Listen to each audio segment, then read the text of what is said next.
Humans were the laughingstock of the galaxy, until the armored warriors of Terra marched forth from Earth's shadows to conquer the Andromedans. Lewis Hill scowled at the bottom of his empty whiskey glass, his scarred knuckles clenched white around it. The boisterous orange Andromedans didn't notice him lurking in the dive bar's murk. They drunkenly hooted about easily conquering squishy human weaklings. Louis simmered, ready to vault over and crush their scaly throats. His slaughtered platoon's ghosts begged for revenge.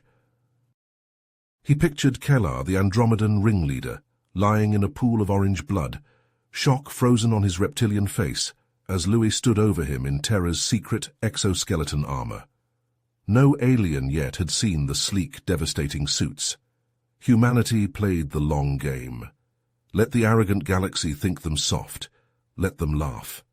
The Andromedans would learn to their dying gasps the grave error of underestimating Earth. Lewis's wrist pinged an encrypted message. "Lieutenant Hill, your unique skills are required for a critical covert mission. The future of the galaxy may depend on it." He slid his muscled bulk from the stool and loped towards the hangar. The powered servos and inertial stabilizers hidden in his ship Foxfire's battered hull would let him outrun any pursuer. As Louis strode down the dingy corridor, Kellar drunkenly shouted a slurred insult. Louis kept walking. Soon the Andromedans would choke on their laughter. For now, he had a mission. Terra was done hiding. The galaxy would learn what humans were made of, even if Louis had to ram it down every alien throat himself. The coordinates led Louis to the fringes of the Kuiper Belt, light hours from any inhabited system. He guided the Foxfire through a dense field of tumbling asteroids, scanners straining to pick out the mining facility's energy signature amidst the noise. After a tense hour of silent running, a tarnished steel structure loomed out of the void, an abandoned titanium refinery clinging to a shattered planetoid. Louis eased his ship into a cavernous hangar bay, noting the thick layer of dust coating every surface. No one had set foot here in years, maybe decades. He popped the hatch and dropped to the deck, the dull clang of his boots echoing through the chamber. One hand rested on the plasma pistol at his hip as Louis made his way to the airlock. The inner door groaned open, revealing a darkened corridor lit only by the dim red glow of emergency lights. Louis proceeded cautiously, sidearm drawn, ready for anything. But the only sound was the hiss of recycled air and the distant creaking of metal. He followed the map Zoran had transmitted, making his way to the station's central hub. As Louis stepped into the main chamber, a shimmering blue hologram flickered to life in the center of the room. It was Councillor Zoran, his face grim. "Lieutenant Hill, thank you for coming so quickly. I'm afraid the situation is even more dire than we feared." Louis holstered his weapon and approached the projection. "I'm listening, Councillor. What's the op?" Zoran's holographic eyes bore into him. "We've received intelligence that the Andromedans have developed a new superweapon, one capable of destroying entire star systems.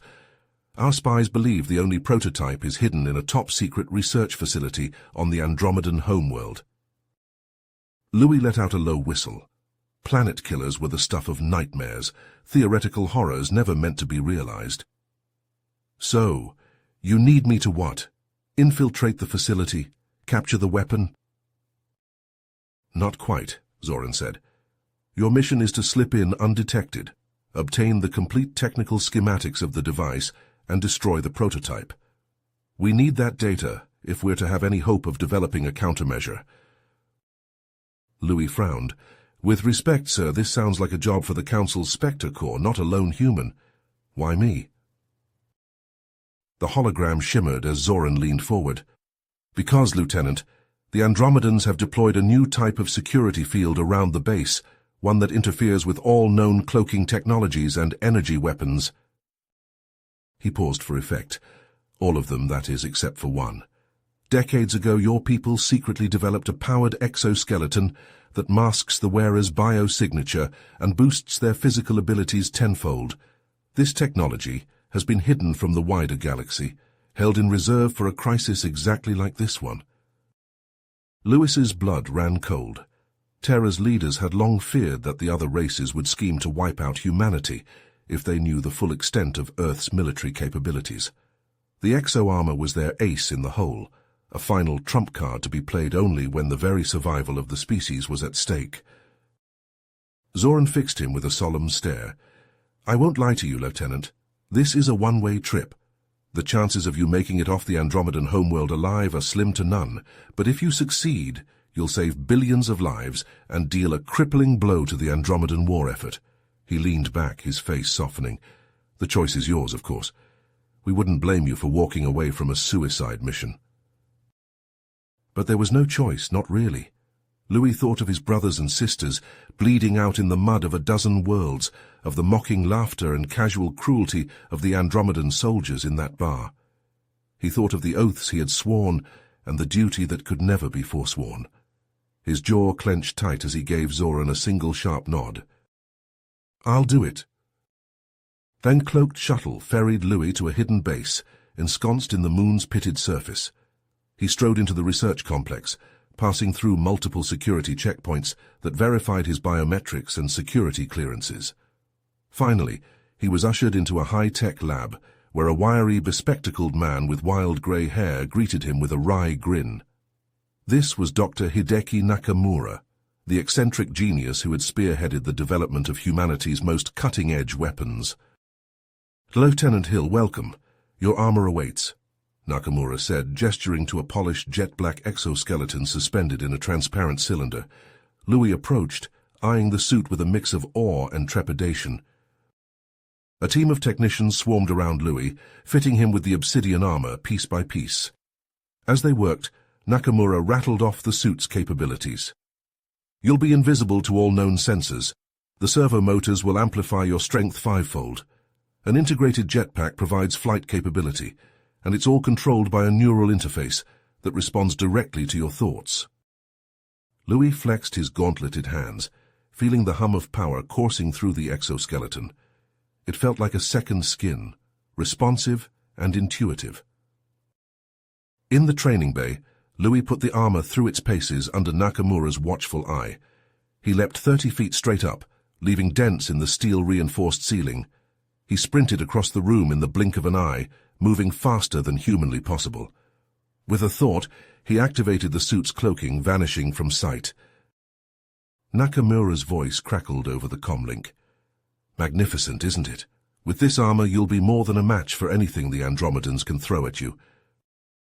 Louis deactivated the cloak and turned to the scientist, a fierce grin splitting his face. "They won't know what hit them." A week later, Louis sat in the cockpit of the Foxfire as it knifed through space towards the Andromedan homeworld. His armor was stowed in the ship's small cargo hold, ready to be donned at a moment's notice. As the planet's atmosphere loomed ahead, a swarm of Andromedan fighters rose up to greet him, their plasma cannons lighting up the void. Louis engaged the Foxfire's autopilot and slipped out of the pilot's chair. He clambered into the cargo bay and quickly suited up, the armor enveloping him like a second skin. With a deep breath, he cycled the airlock and leapt out into space. Activating his cloak and jetpack, Louis became a phantom, streaking unseen through the chaos of the aerial battle. Andromedan ships swooped and swirled around him, trading fire with the Foxfire's automated defenses, but Louis paid them no heed. His target lay on the planet's surface. As he pierced the atmosphere, Louis killed his jetpack, becoming an invisible meteor plummeting towards the ground.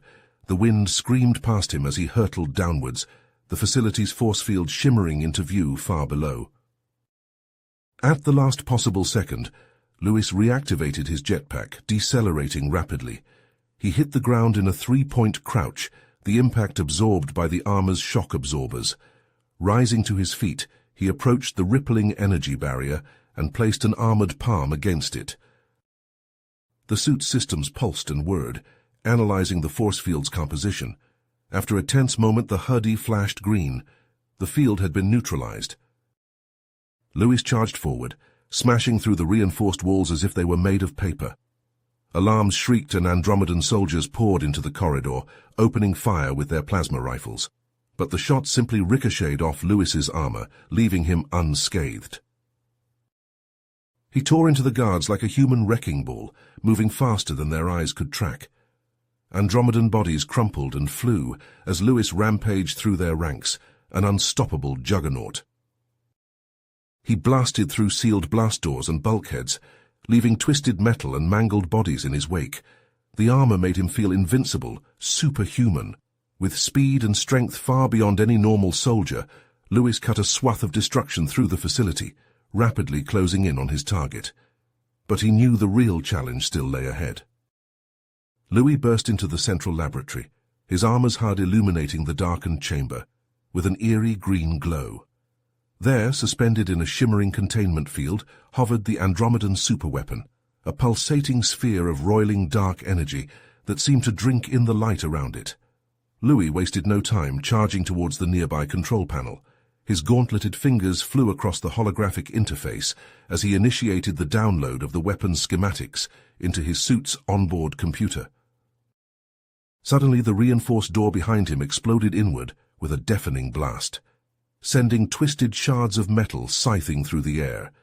Louis spun around to see Keelar stomping into the room, encased in his own gleaming Andromedan battle armor. The reptilian warrior's eyes blazed with hatred as he snarled, "I knew there was something off about you in that bar, human. Your kind always were too nosy for your own good."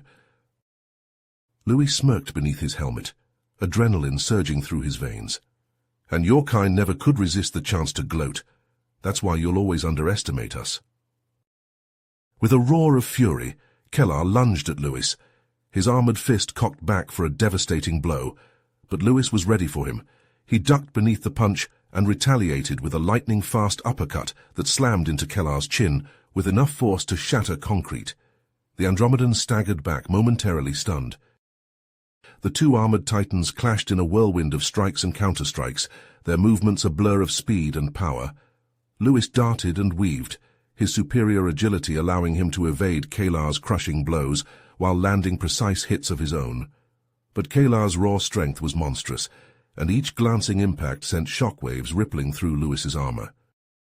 As they grappled, Keelar's eyes fell on the control panel, where the progress bar of the data transfer was steadily climbing. A cruel laugh escaped his lips. "You think stealing our plans will save you? We've already begun mass production. In a week we will have an armada of ships equipped with this weapon. The galaxy will kneel before the Andromedan Empire."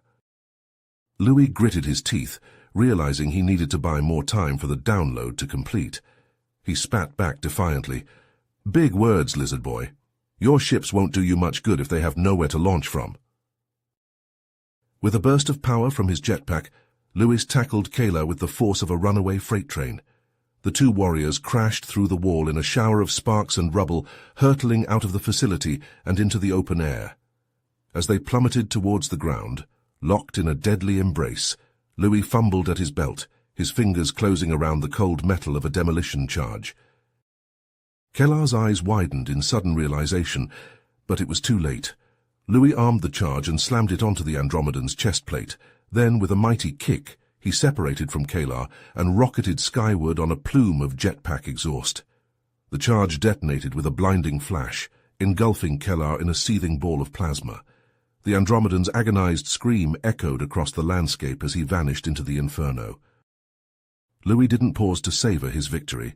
He shot back into the lab, snatched the completed data drive from the control panel, and then turned his weapon on the containment field generator. Plasma bolts ripped into the delicate machinery, destabilizing the field.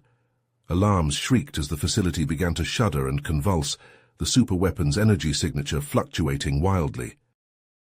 Louis pushed his jetpack to the limit, rocketing out of the complex as fast as his armor could carry him.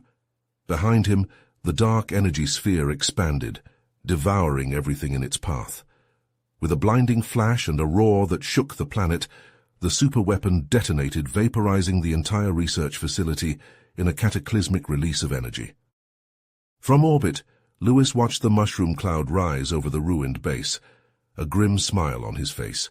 He opened a secure channel to the Galactic Council and reported, "Mission accomplished. I have the weapon schematics, transmitting now." The data flowed across the encrypted link, the key to humanity's survival against the Andromedan threat. Louis added grimly, "The Andromedans were bluffing about having a fleet ready.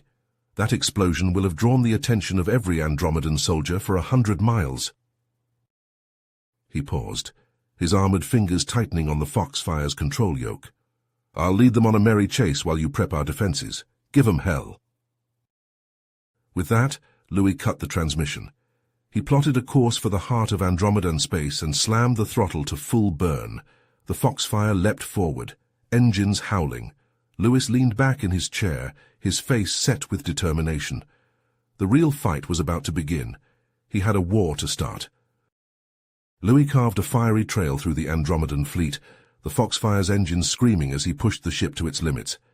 In his wake, the stolen superweapons detonation consumed the secret base, a miniature supernova that lit up the planet's dark side. Grim satisfaction surged through Louis's veins. The Andromedans would think twice before underestimating humanity again. Hurtling towards the nearest human outpost, Louis broadcast his armorcam's footage on all frequencies, a declaration of war more powerful than any words. Across the galaxy, the news spread faster than light. The Andromedans' doomsday weapon destroyed, their invincibility shattered by a single fearless human. A spark of hope kindled in the hearts of the oppressed. On a dozen worlds, human rebels burst from hiding, power armor shielding them as they stormed Andromedan garrisons. Plasma fire lit the night as the uprising raged, human fury and Andromedan shock trooper discipline colliding in brutal, close-quarters combat. Louis's armorcam footage played on loop, a rallying cry, a banner of defiance. At the hidden lunar base, Dr. Nakamura worked feverishly to decode the stolen schematics, assembling Earth's best minds to engineer a counter to the Andromedan weapon. Zoran's hologram flickered as he coordinated the Galactic Council's response, a coalition fleet massing to strike at the heart of the Andromedan Empire. And at the tip of the spear, Louis, the hero of the human resistance, the one-man army who had spit in the face of Andromedan supremacy. Zoran himself presented Louis with his new command, the Indomitable, the most advanced warship ever constructed by human hands. A predatory grin split Louis's face as he took the con, feeling the thrum of the mighty vessel's power core. The Andromedans had sown the wind. Now they would reap the whirlwind. The Indomitable led the charge, the coalition fleet forming up behind it, as they pierced the veil of Andromedan space. The outer worlds fell swiftly, their defense fleets crumbling before the onslaught, their populations rising up to join the revolution. But as they neared the Andromedan homeworld, the resistance stiffened.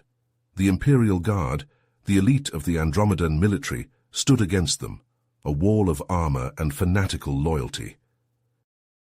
Above the planet's capital, the battle reached its crescendo. Andromedan dreadnoughts and coalition cruisers tore at each other with beams of incandescent energy, fighters swarming between them like angry hornets. At the heart of the maelstrom, Louis and the Indomitable danced a deadly waltz, the human flagship's experimental weaponry carving a path of destruction through the enemy ranks. The bridge viewport polarized as a searing lance of plasma scorched across the Indomitable's bow shields. Proximity alerts wailed, the deck shuddering beneath Louis's boots as the ship wheeled to face its attacker. The blood drained from Louis's face. There, looming before him, was the Andromedan flagship, a monstrous dreadnought bristling with enough firepower to reduce a continent to molten slag. And at its helm, a figure out of nightmare. The Andromedan Emperor, clad in ornate golden armor, his reptilian eyes ablaze with malice. Louis felt the weight of destiny settling on his shoulders. The Emperor's voice, cold and mocking, echoed across the comm channels. You have fought valiantly, human, but your resistance ends here. Surrender and your death will be swift.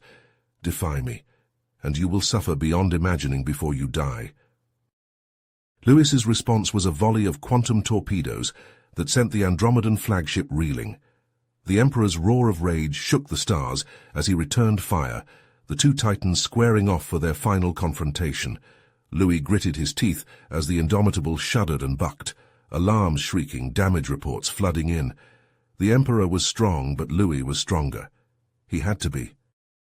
The human and Andromedan crews watched in stunned silence as the two flagships battered each other, energy shields flaring and failing, hulls buckled and scorched. It was a duel of wills as much as weapons, a contest to see which would break first, man or machine. In the end, it was the Emperor who yielded. With a final cataclysmic salvo, the Indomitable's guns found their mark.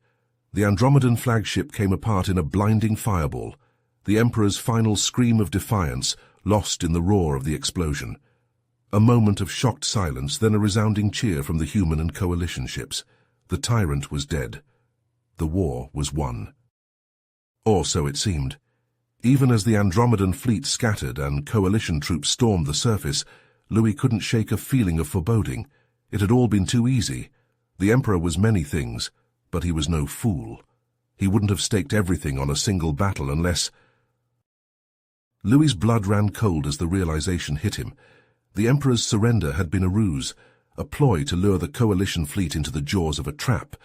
Even now, a second superweapon was powering up beneath the Andromedan palace, its energy signature dark and hungry, throbbing like a malignant heart. Dr. Nakamura's face was ashen as his hologram coalesced on the Indomitable's bridge.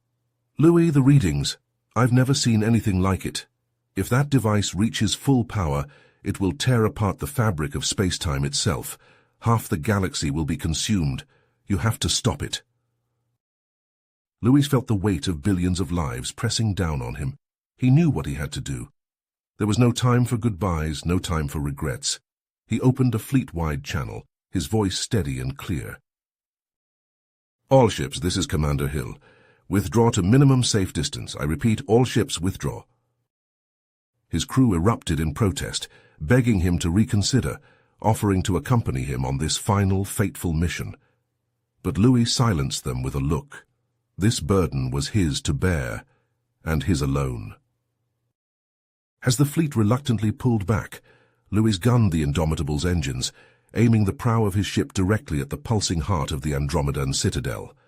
Proximity alarms screamed, the hull temperature climbing past the red line as he hurtled through the atmosphere, friction flames streaking the viewport. The palace loomed before him, a monument to Andromedan arrogance and cruelty. Louis felt a strange sense of peace descend over him, a clarity of purpose he had never known before. This was his destiny. This was what he had been born for. He whispered a final prayer to the gods of war and rammed the throttle to maximum. You have reached the end of the story. If you enjoyed this story and want to support us, please leave a like and subscribe to our channel, and for every comment that says 88, I will heart every single one of them. Thank you for your time.